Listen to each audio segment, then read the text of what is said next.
So, JayzTwoCents just built himself an editing PC. Well, Phil, his editor, got an editing PC. And I saw the video and I thought, it's time to react to it. As a creator, as someone who, recommends people to build certain PCs, certain creator PCs. Because there's quite a few things that I would have not done. Why? No. Oh my word. Oh. By the way, I don't want this video to come across as like a hate on someone or some kind of just massive criticizing. I love it already. Why I'm doing this video is for someone who is building themselves a creator PC. I'm just gonna add extra information that Jay might not have said. Maybe he knew, but he didn't mention in the video or wasn't mentioned in the video. And I feel like when you're building a PC as a creator or as a gamer or whichever one is your main background, you're gonna approach certain things differently. So let's take this as an informative thing and some of the things I would have not done and some of the things he actually explains very, very well as well, but let's go here. Looking for a cheap way to license your Windows? Check out WhoKeys through the links in the video description. Make sure to use the code TN20 to get a 30% off. Paste the license to the activation settings and you're all done. This license is for Windows 10, but you can upgrade it to Windows 11 for free. They also offer Microsoft Office 19 license. Use the same code TN20 to get a 30% off. Check out WhoKeys.com in the video description below. This is the Aorus Z790 Aorus Master. Pretty high-end board. We need high single clock speeds. So he chose this Z790 Aorus Master board, and in terms of like creator specs, it's got 10 gigabit Ethernet, but it's got a single 10 gigabit Ethernet. It doesn't have Thunderbolt as far as I can see. It's a $500 motherboard, and it's got quite good features. So this is basically one of the higher end gaming motherboards from Gigabyte. One of the main things that you can get on this motherboard, or all of the Gigabyte Z690 and Z790 motherboards, is instant 6 gigahertz. If you don't know that on my channel already, which Jay doesn't mention, but he says single clock speeds we want as high, so plenty of NVMe and high clock speeds. But what they don't utilize, or at least I don't see him talk about, is that with one click on the BIOS, you can get 6 gigahertz on that 13900K that they're doing. He mentions that, okay, this is 5.8 gigahertz and we'd love to get 6 gigahertz with the KS, but you can literally get KS performance on that board with just a one click on the BIOS. I'm not sure if he knew that. I personally would have chosen something like ProWatt Z790 or Gigabyte Z690 Aero D, if they would have wanted to go with Gigabyte boards. Premiere is not multi-threaded. So Premiere is not multi-threaded. It's kind of a half through, and I can see Phil is already, as you can see, Phil has added like a little thing on the bottom there that when it is multi-threaded, it is multi-threaded. Depends.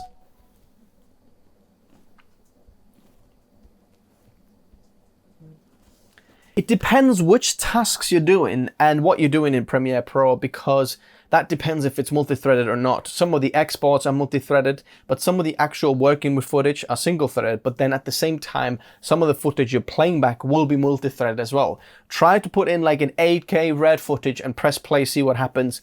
All of the cores are 100% trying to play this back, so it is multi-threaded in that sense. So it depends on your workflow, but it's the same with every single other software there as well. But I guess he's comparing it to something the likes of Blender rendering. But even then, if you're working on viewport, it is single-threaded, when you're working with your things. But then when you're rendering out, that will be multi-threaded. But then Premiere Pro isn't fully like multi-threaded when you're rendering it out, because it uses hardware acceleration, sometimes GPU power, sometimes decode of the iGPU QuickSync. So it's kind of true, but there's more to it. Unfortunately, there are no 128 gigabyte like kits yet. So that is absolutely true. That's one of the biggest downsides yet for creators, 128 gigabyte kits for DDR5.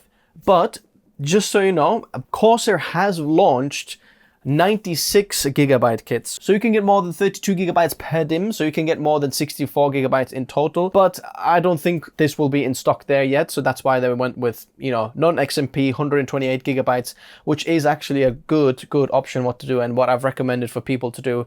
Get 4 of them, and if you need loads more RAM, don't run them at XMP, run them at 4800 mega transfers per second. RTX 4090. This is just the gaming OC 24 gig. It's the pretty basic 3-fan air cooler card. That's a good choice. Again, NVIDIA, first of all, because of the stability, CUDA cores, 24 gigabytes of VRAM. He says that this is one of the only cards with 24 gigabytes of VRAM. There is the AMD Radeon XTX as well, 7900 XTX. Obviously, it's not as powerful and as good in video editing, especially in Premiere Pro, as this one. So in terms of card, they made a good choice. That gigabyte card is one of the most affordable one as well. So they didn't go fancy, because you don't need to go fancy and like MSI Supreme or Gigabyte's one of the Extreme, Aorus Extreme or Aorus Master like cards, which, you know, don't really make sense. Go with the lower one, you'll get exactly the same performance. It's terrible. And then we realized, like, what happened? Why is the system suddenly slow?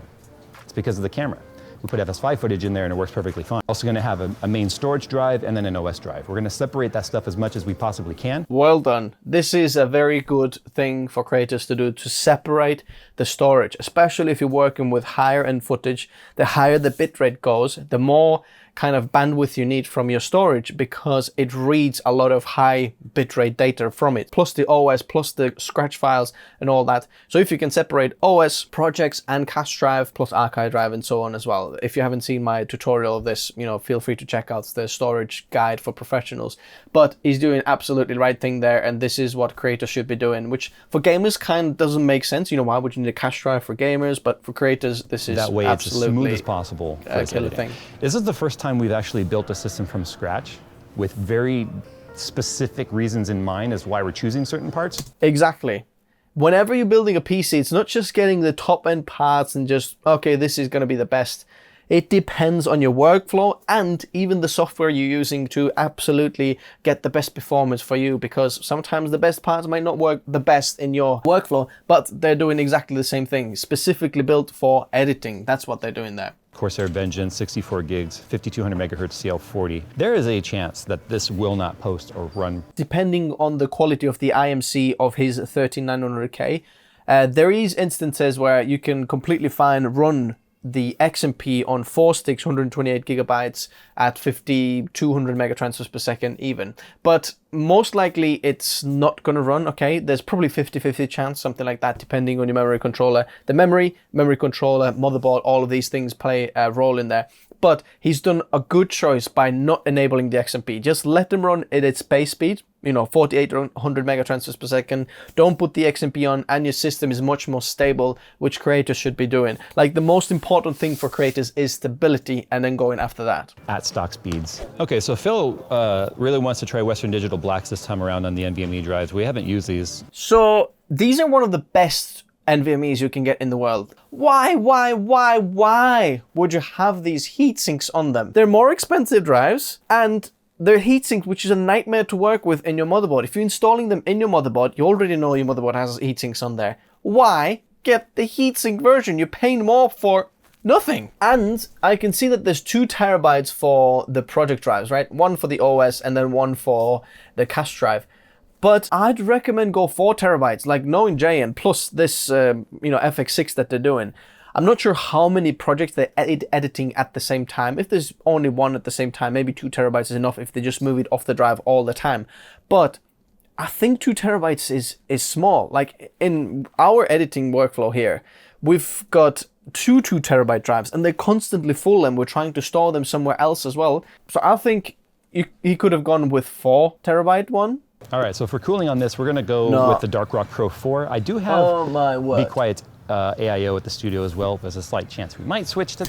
Okay, this is one of the worst decisions to do. If you're going with air cooling, right, and you are gonna be cooling this with this Dark Rock Pro, I wouldn't be going with this air cooler. There is a lot of mounting issues with a lot of the like older high-end coolers, and it's just the way they've designed and how I think the IHS is a different shape on the 13th and 12th gen Intel chips. What in the hell is going on with the Dark Rock Pro 4? And look, this isn't just from one sample. We actually bought 2 other samples of this cooler and they both perform exactly the same. But this is not going to be a good cooler for that 13900K. Definitely not. Like, I can see some Noctua coolers in the back somewhere over there. see Noctua fans in there and Noctua coolers in the same, probably on the other side. The best air cooler, you've probably seen the video by now, is the Noctua NHU12A for the Intel's 12th gen. What I've tested is unbelievable, the amount of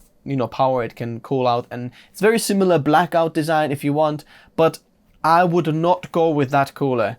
I think this is a huge mistake and leaving performance on the table. At the same time, even the Noctua NHD15, if you haven't seen that video, isn't as good as some of the lower end ones, probably because of the heatsinks like direction, the way they bend. I'm speculating here, but I think that's what it is. Okay, so for the case, Phil has decided on the Fractal Torrent. So the Fractal Torrent, good case, very good airflow, one of the best airflow cases in there if you go in airflow, so they've chosen well in there, and the design is pretty cool as well. Nothing bad to say there. So then they get back to the office and start building this. So CPU first. I'm so tempted right now to use one of our 12th gen mounting bracket. Do it. Please do it, okay? I am running the 3900K. You probably haven't seen the video yet because we're still editing. I've switched over from Ryzen and I'm running the 3900K as our editing rig because we're using Premiere Pro as well. Mounting bracket will make a difference in the cooling. Like I'm running the liquid freezer 420mm AIO there, and I'm not seeing thermal throttling like at all, and I've got multi-core enhancement enabled. I'm pulling almost 300, more than 300 watts, and I'm not seeing thermal throttling because of that bracket. By the way, don't go with the thermal Grizzly thermal bracket. You can go with thermal right CPU bracket, and it will be much cheaper, like $10 or something like that, 4 times cheaper, and it's completely fine. For the CPU. If you ever go to take it out of your system later and reboxers, send it for RMA. I'm just wondering now, based on how many drives we put in here, are we gonna run out of lanes? Oh, okay, all you've got to do is just look at the manual and the block diagram of the motherboard. I'll show you how to get it. So whenever you go and find your motherboard, right, go to support, you go to manual, and then find the manual in your language, which I'll go English here. I'll show you. This is one of the first pages in here, okay? We'll scroll down, boom, look at this one here. So basically this one will show you where the lanes are going and what's going on there. This motherboard has 5 NVMe slots, and 2 of them are coming from the CPU lanes. And then one of them is sharing bandwidth with the main PCI Express slots, the X16 slots, as you can see there.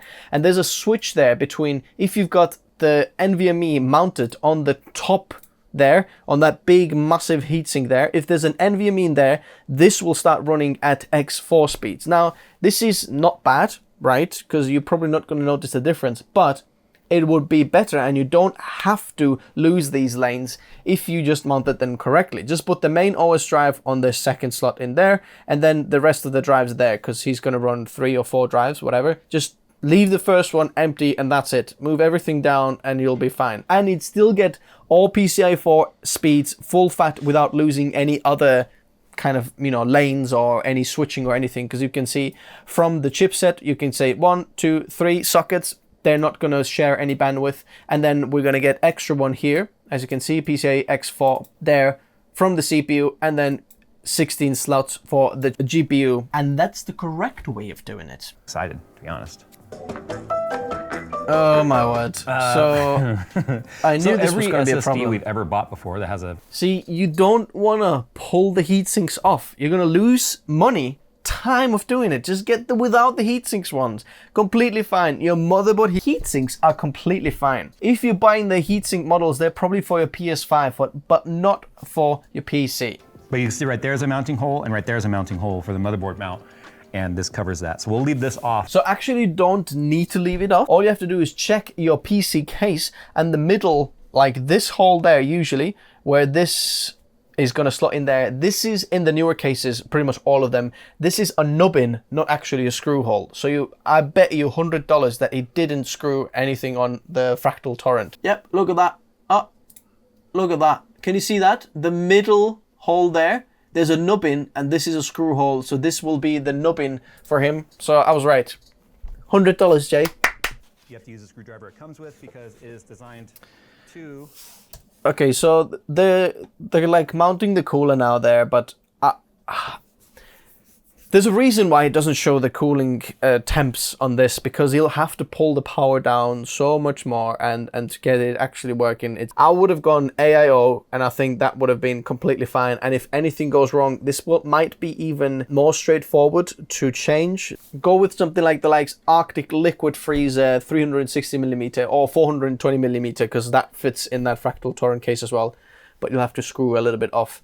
And then I'm going to be using, where'd it go? Oh, my Kingpin, Kingpin Extreme, the KPX thermal paste, because it's just our favorite thermal paste to use around. This is a good idea, actually. And to get some kind of a higher thermal paste, so if you're using higher end CPUs or higher end build system, which uses more heat, I'd recommend getting a higher end thermal paste. Like every few degrees in the long run, you're going to thank me or Jay for that.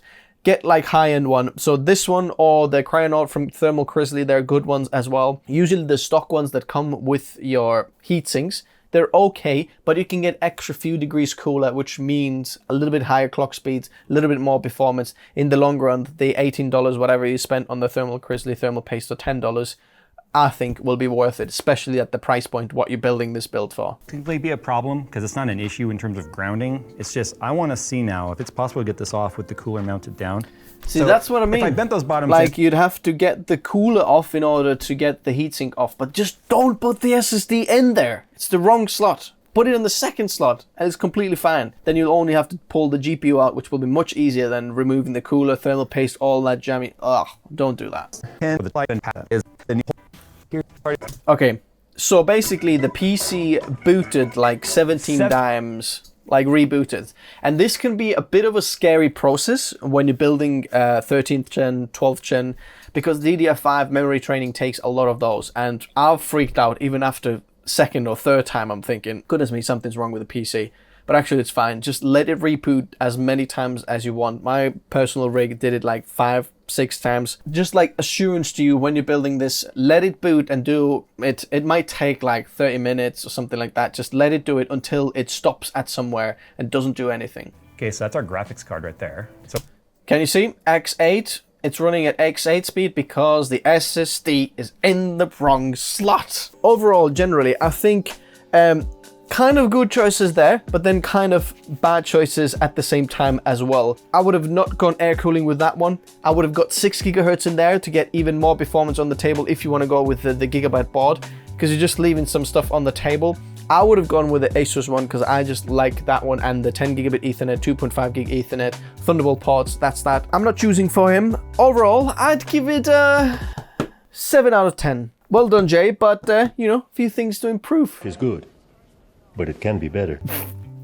Okay, jokes aside, I hope you learned something new in this video when you're building your Creator PC for yourself. And if you're wondering which Creator PC to build, I've got the best bang for buck Creator PC builds linked in the description below. Completely free, just pick out the video that's closer to your budget. And then in the video, I'm explaining the upgrades, downgrades to actually configure the PC for your needs, for your workflow, to get the best performance for your money. That's what you want, right? That's what we've done. So if you want to not waste and not buy some wrong parts, check them out in the description below. As always, I'll see you in the next one. Bye-bye.